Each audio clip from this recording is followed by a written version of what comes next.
안녕하세요. 저는 은평구 신사동 현대아파트에서 수학을 가르치고 있는 은평 권 선생입니다. 오늘은 예비 고등학교 1학년 학생들을 위해서 개략적으로 입시 전략에 대해서 학부모님 대상으로 짤막하게 동영상을 만들어 보았습니다. 자, 어떤 순서로 제가 설명할 거냐면, 첫 번째가 이제 대학 입시 개관이라고 해서 현행 정시와 수시의 차이점에 대해서 설명을 드릴 거고요. 두 번째는 수시 제도로 이제 재학생들은 거의 다 대학을 가고 있기 때문에 작년에 제 기준으로 한 60, 70%가 수시로 진학을 했어요. 그래서 상대적으로 많이 지원하는 이 수시 제도, 여기에 대해서 좀 자세히 알아보고, 세 번째로 수학을 가르치고 있기 때문에 수능에서 요구하는 수학이 어떻게 시험 문제가 나오고 그것을 위해서 우리는 어떤 식으로 공부를 해야 되는지 대비법에 대해서 강의를 하겠습니다. 그리고 네 번째로는 평상시 집에서 공부를 할 때 수학책을 어떻게 보아야 되는지 효과적으로 보는 그 공부 방식에 대해서 짤막하게 설명을 드리고, 마지막으로 학부모님께서 자녀들한테 어떤 식으로 평상시에 대해야 서로 스트레스를 안 받고 학생이 자기 기량을 발휘할 수 있는지 거기에 대해서 설명을 하겠습니다. 자, 첫 번째로 대학 입시에 대해서 이제 간략하게 설명을 하면, 첫째로 정시는 거의 수능으로 대학을 진학한다라고 보면 돼요. 그래서 수능 성적 가지고 대학을 가면 정시고, 수시는 고등학교 1학년 1학기 때부터 3학년 1학기 때까지 5학기 동안 받았던 내신 등급 플러스 학교에서 예를 들어서 뭐 로봇을 만드는 동아리를 내가 만들었다. 그래서 공대를 간다 그러면 그 자료를 갖다가 이제 제출을 하겠죠. 그래서 어떤 동아리 활동이나 학교 내신 성적이나 아니면 자기 소개서 같은 걸 통해 가지고 대학을 갈 때 이걸 이제 수시제도 이용한다라고 얘기합니다. 그래서 보통 재수생들 같은 경우는 거의 대다수 시간을 수능 공부만 할 수 있기 때문에 정시에서 좋은 성적이 나오는 애들이 좀 꽤 돼요. 상위권 대학 같은 경우는. 근데 재학생은 3학년 1학기까지 중간고사, 기말고사 준비해 가면서 자기소개서도 써야 되면서 동아리 활동 데이터도 또 다 작성을 하면서 내신 관리까지 하면서 수능까지 준비를 하고 또 거기에다가 논술까지 준비하는 애들도 있다 보니까 사람의 역량이 여러 가지를 다 할 수 없잖아요. 그러니까 상대적으로 이제 수능에서 좀 많이 밀리는 경향이 있습니다. 그래서 현실적으로 일반고 학생들 같은 경우는 수시로 많이 진학을 합니다. 그 다음에 많이 진학하는 게 이제 수시기 때문에 뭐 정시는 수능을 잘 보면 되니까 간단하죠. 근데 제가 한 2년 전에 상담했던 학생 중에 자사고를 진학했던 학생인데, 학부모님하고 상담해가지고 이제 했던 얘기가 자기는 내신은 포기하고 수능만 잘 봐가지고 대학을 가겠다라고 얘기를 하더라고요. 그래서 상당히 위험한 발상이다.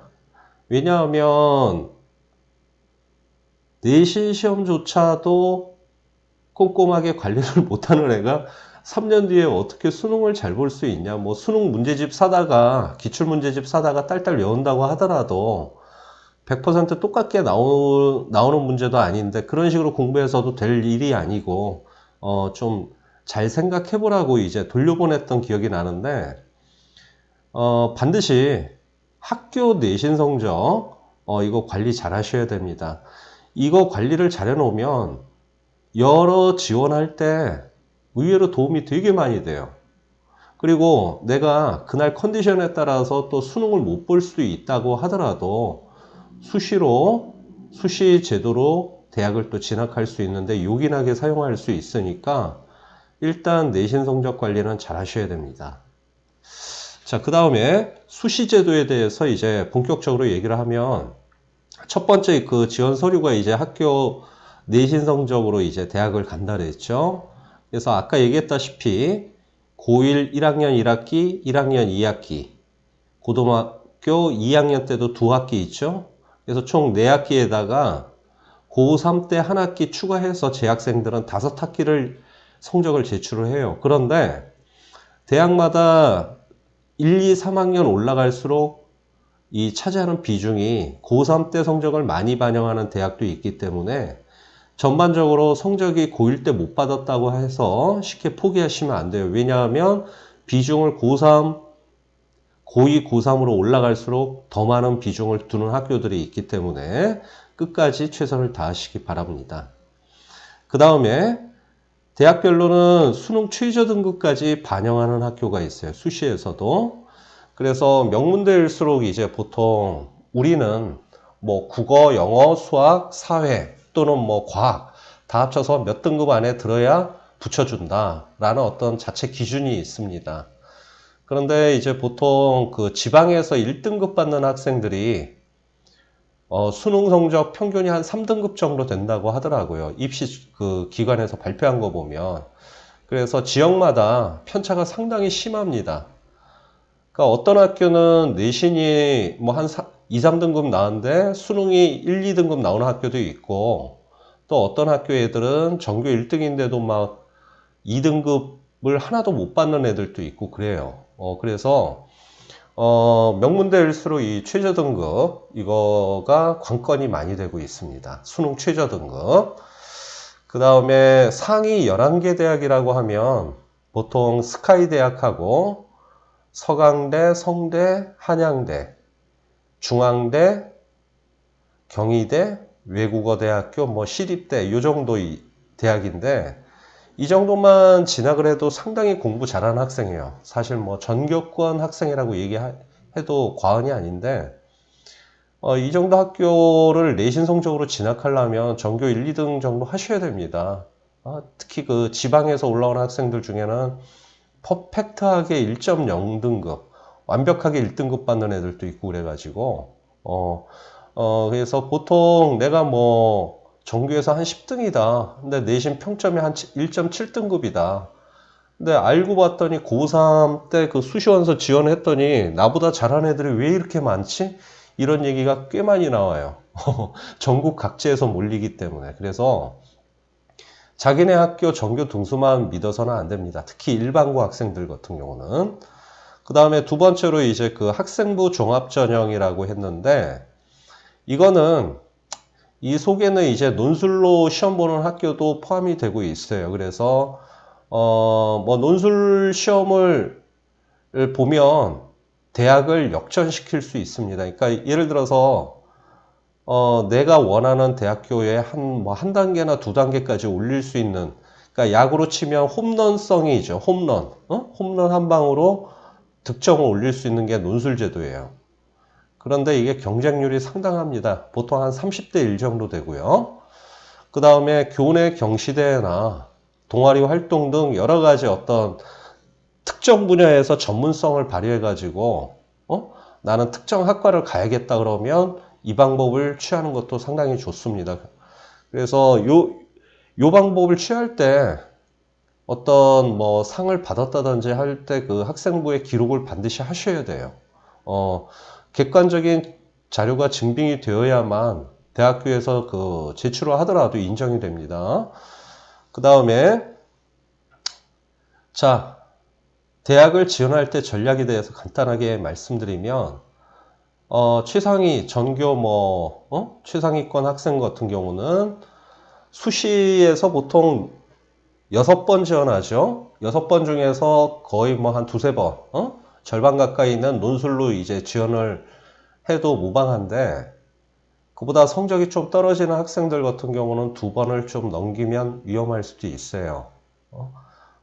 왜 논술이라는 거는 막말로 뚜껑을 열어봐야 되는 부분이 있고, 나는 잘 본 것 같은데 옆에가 막 붙고 이런 경우가 되게 많아요. 그래서 논술로만 뭐 완벽하게 퍼펙트하게 지원하기보다는 수능 공부의 연장선상에서 논술 공부를 한다라고 하는 게 안정적입니다. 그리고 중하위권 학생들 같은 경우는 논술보다도 차라리 그 서류 전형이 있죠. 자기소개서나 자기가 받았던 내신 성적 같은 거 제출해 갖고 동아리 활동이나 뭐 봉사 활동 전부 다 포함해 가지고 그렇게 해서 지원해서 진학을 하시는 게 좀 무난하리라고 예상이 됩니다. 그래서 보통 이제 그 중하위권 애들이 언뜻 처음에 생각할 때는 내 내신 등급으로 어디 지원할 데가 있을까라고 생각하는데, 최근에 그 저출산 고령화 현상이 많아가지고 이게 진행이 되다 보니까 조만간 이제 몇 년 지나면 입학생하고 대학교의 그 수가, 받아들인 정원 수가 뭐 거의 뭐 비슷해질 가능성이 많아요. 그러니까 물론 명문대 같은 경우는 경쟁이 상당하겠지만 약간만 눈을 낮추시면 인서울이 아니라고 하더라도 경기권이나 어떤 지방 쪽으로 생각하면 자기가 원하는 학과 충분히 갈 수 있습니다. 어느 정도 노력을 했을 때는. 자, 그 다음에 논술 전형은 좀 전에 얘기했던 대로 평균 30대 1의 경쟁률입니다. 왜냐하면 이거 한 방으로 대학을 레벨업 시킬 수 있기 때문에 학생들이 좀 복권식으로 생각을 많이 하더라고요. 복권. 로또 복권 당첨된 것처럼. 그리고 실제로 이제 내신 등급은 뭐 특정 학교 이름을 대면 좀 그러니까 내신 등급은 그 학교 갈 수가 없었는데 논술 잘 봐가지고 이렇게 가는 학생들도 간혹 나와요. 보면. 그리고 보통 재학생의 경우는 고3 때 제일 중요한 게 내신 성적이죠.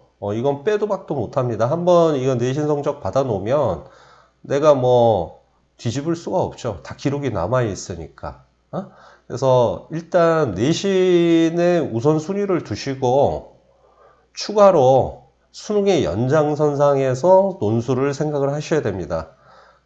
논술은 수능보다 약간 내용의 깊이가 깊기 때문에 그걸 100% 완벽하게 준비할 수는 없거든요. 그래서 특히 이과 학생 같은 경우는 수학을 잘 하셔야 되는데 고3 올라가기 전에 이과 수학을 어느 정도는 완료를 해 놔야 논술 준비를 할 시간이 되겠죠. 근데 뭐 수능 준비조차도 이게 고3 돼 갖고 하기 버거울 상황인데 거기다 영어나 국어, 사회, 뭐 과학까지 전부 다 하다 보면 결과적으로 이 논술에 투자할 시간이 없을 겁니다. 그리고 문과 학생들 같은 경우는 보통 이 논술 준비하시려면 뭐 글씨를 이쁘게 쓰고 뭐 미사여구를 많이 붙이고 이러면 점수가 나오는 게 아니라 그 출제하신 분이 어떤 의도를 가지고 문제를 냈는지 그 논점을 빨리빨리 파악하는 그 능력이 제일 중요해요. 그래서 이런 능력을 키우셔야 됩니다. 그래서 보통 고등학교 1학년 때부터 이 글 쓰는 연습하는 학생들이 있는데 걔네들이 나중에 좋은 성과가 많이 나오더라고요. 고3 때 닥쳐서 뭐 학원 다닌다고 이게 성적이 나오는 게 아니에요. 그 다음에 저는 수학을 가르치다 보니까 수학 공부 방법에 대해서 간단하게 말씀드리겠습니다. 그 중학교 때하고 고등학교 때하고 가장 큰 차이점이 요 한 문제를 통해서 이제 제가 말씀드리면, 이게 초등학교 문제인데 소하고 닭이 합쳐서 100마리가 있고 소의 다리와 닭의 다리를 다 더했더니 320개의 다리가 있더라. 그렇다면 소의 마리수와 닭의 마리수를 각각 구해라. 이런 식의 문제가 나왔어요.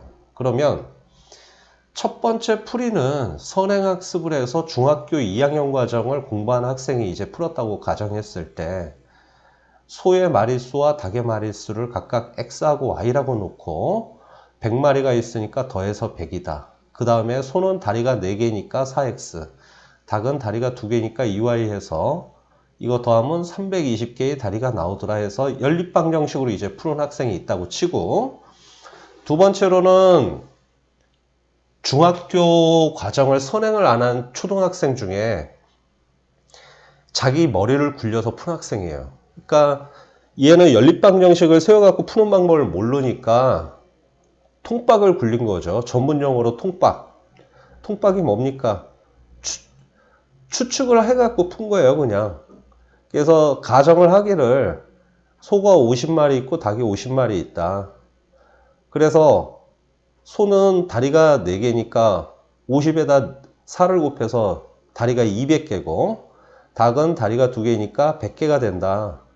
그래서 더했더니 300이네. 근데 문제에서는 다리의 총합이 320이니까 여기서 이제 숫자를 조금씩 늘려갈 생각을 한 거예요. 그런데 소는 다리가 4개고 닭은 다리가 2개니까 소의 마리수는 하나씩 늘리고 닭다리 수는 하나씩 빼가지고 계산을 해봤죠. 그랬더니 다리의 합이 302개, 304개 해서 2칸씩 올라가네요. 그러면 320까지는 금방 계산할 수 있겠죠. 이거 한 마리씩 추가하고 얘는 한 마리씩 빼니까 닭의 마리수는. 그렇게 해서 이제 320을 찾았다고 생각을 해봅시다. 그러면 언뜻 볼 때는 1번 풀이로 풀면 금방 풀리죠. 그냥 산수 계산 문제니까. 근데 2번 풀이로 하면 1번 풀이가 너무나 간단한데 왜 이렇게 복잡하게 2번으로 풀 수밖에 없을까라고 생각하실지는 모르는데 사실 수학 능력 시험을 잘 보는 아이들은 2번 풀이에 강한 애들입니다. 왜냐하면 중학교 때까지는 이해를 못해도 외워서 문제를 풀면 95점, 100점 이렇게 나올 수 있어요. 그런데 고등학교 때부터는 못 보던 형식의 문제를 풀어야만 등급이 나옵니다. 그러려면 무엇을 할 줄 알아야 되냐? 안 배운 거라도 자기가 이렇게 추측해갖고 하나씩 확장해 나가는 연습을 어렸을 때부터 한 애들이 확실히 수학 점수가 잘 나오더라고요. 그러니까 이게 추론 능력이라는 거거든요. 추론 능력. 그래서 지금부터는 수학에서 요구하는 능력이 무엇인지에 대해서 간략하게 설명을 드릴게요. 첫 번째가 이해 능력이 있습니다. 자, 이해 능력이라는 거는 문제지에 적혀 있는 어떤 말이나 기호를 자기가 알고 있는 어떤 개념에 해당하는 수식으로 바꿔서 해석할 수 있는 능력을 말하고, 추론 능력이라는 건 방금 전에 우리가 풀었던 이 소의 마리수하고 닭의 마리수 이거 계산할 때 요 두 번째 풀이 요때 사용된 능력이 추론 능력이에요.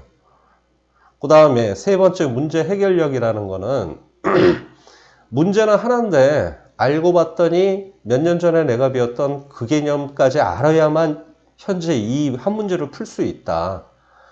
바로 이 세 번째 때문에 고등학교에서 애들이 성적이 떨어지죠. 그래서 과감하게 중학교 때 배웠던 거, 심지어는 초등학교 때 배웠던 것까지 거꾸로 되돌아가서 확인해 가면서 현재 내가 배우고 있는 공부를 따라가실 수 있으셔야 됩니다. 이게 중학교하고 고등학교의 가장 큰 공부 방식의 차이라고 얘기할 수 있고요. 그 다음에 이제 혼자서 집에서 공부할 때 또는 학원을 다닌다고 하더라도 성적이 안 나오는 아이들을 위해서 제가 드리고 싶은 말씀이 첫 번째 보통 시중에서 파는 수학책의 대다수는 처음에 개념 설명을 실어 놓고 두 번째로는 이 개념 설명을 약간 변형한 필수 유형 문제가 있죠. 그래서 저는 개인적으로 이 필수 유형을 암기만이라도 잘 하시면 일정 점수는 나올 수 있다고 생각을 해요. 보통 학교에서 한 4등급 받는 학생들이 고난도 문제 막 풀고 그런 애들 꽤 있는데 그 시간에 차라리 필수 유형 문제를 달달 외우세요. 차라리. 응? 왜 외우라는 얘기까지 했냐면 수학이 보통 이해 과목이라고 하는데 이해라는 말은 언제 사용하냐면 공식을 무대뽀로 외우는 게 아니라 그 공식이 어떤 개념에 의해서 유도가 되어서 나타난 건지 그 과정을 기억하라는 얘기예요. 제가 말한 암기의 뜻이. 그리고 그 필수 유형은 그 공식이 이런 상황에서 사용되더라. 그걸 보여주고 있고요. 그런데 이 기본적인 문제조차도 남한테 설명을 깔끔하게 못하는 학생이 대다수 보면 연습 문제만 드립다 그냥 이 책 저 책 사갖고 막 풀더라고요. 이게 그러다 보니까 자기가 풀 수 있는 능력이 안 되는데 계속 해답지 외우고 있어요. 그 시간에.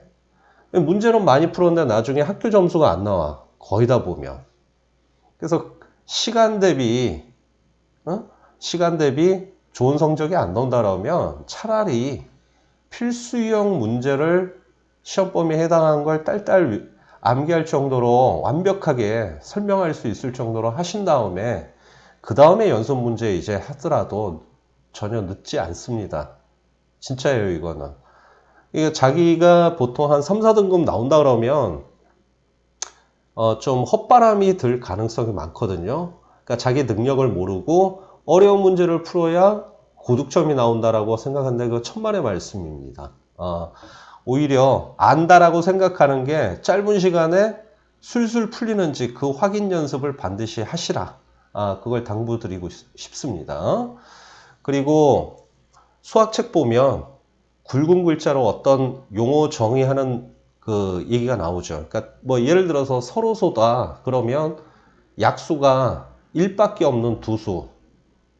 예를 들어서 뭐 2와 3 이런 식으로 설명할 수 있어야지 서로소는 안다 그러는데 설명해봐라 그러면 말을 못하는 학생이 대다수예요. 또 보면 그 다음에 모르는 문제를 보았을 때는 답지를 곧바로 보지 말고 주변에 공부 좀 잘하는 친구나 아니면 선생님한테 힌트를 좀 달라고 하세요. 차라리. 답지는 왜 이 식을 써서 풀이를 하는지 그 이유를 절대 설명을 하지 않습니다. 그렇게 되면 책이 두꺼워지니까 그냥 답만 띡 하고 나와 있어요. 숫자만 나와 있다고. 그러다 보니까 왜 이런 식을 써야 되는지 그 설명을 들을 수 없으니까 차라리 선생님한테 질문을 하시는 게 좋습니다. 그리고 틀렸던 문제는 내가 어디에서 빵꾸가 나서 무엇을 몰라서 이 문제를 틀릴 수밖에 없었을까라는 분석 그 능력을 반드시 키우셔야 됩니다.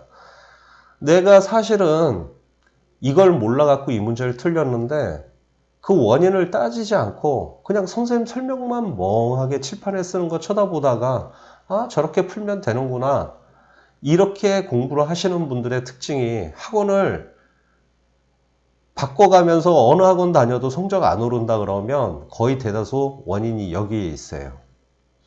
내가 무엇을 모르는지를 꼼꼼히 따져보질 않아. 귀찮으니까. 그냥 선생님 설명 듣고 맞았네? 나 이거 틀렸네? 이러고 그냥 땡인 거라.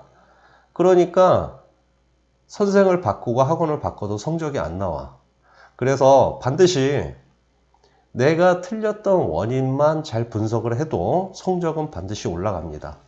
그 다음 마지막으로 학부모님들한테 이제 드리고 싶은 말씀은 보통 자녀 관계에서 제일 사이가 안 좋을 때가 성적표 받는 날이죠. 그래서 일주일 있다가도 성적표 받고 나서 밥 먹을 때 이제 사소한 거 갖고 꾸지람을 하시는데 알고 보면 이제 성적 때문에 그렇고 그 다음에 자녀가 공부에 진전이 없는 것은 사실 내용을 몰라가지고 공부를 못하는 게 아니라 문제가 다른 데 있을 수가 있어요. 그러니까 예를 들면 뭐 친구 관계가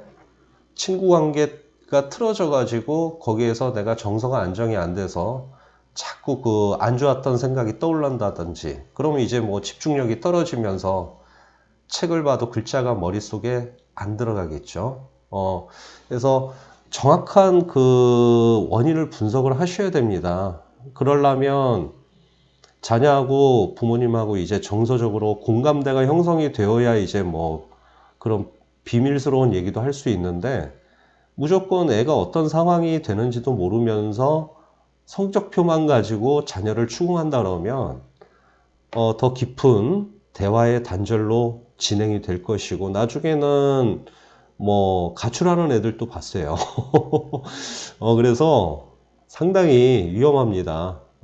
공부를 뭐 전교 꼴찌를 하더라도 다 공부는 잘하고 싶은데 원인이 사람 머릿수만큼 다 틀립니다. 그래서 내가 공부를 열심히 해도 성적이 안 났다면 틀렸던 문제가 왜 틀렸을까를 교과서를 꺼내놓고 비교를 해가면서 진단을 해본다든지 어떤 그런 방법으로 진단을 하셔야지 무조건 윽박을 지르면서 공부해라.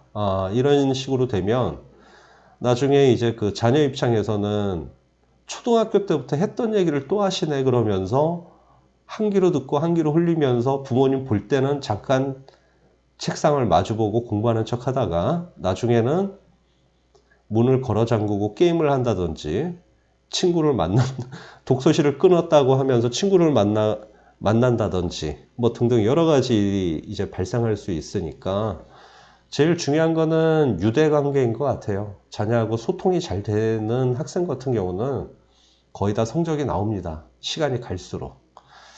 자, 여기까지 강의하겠습니다.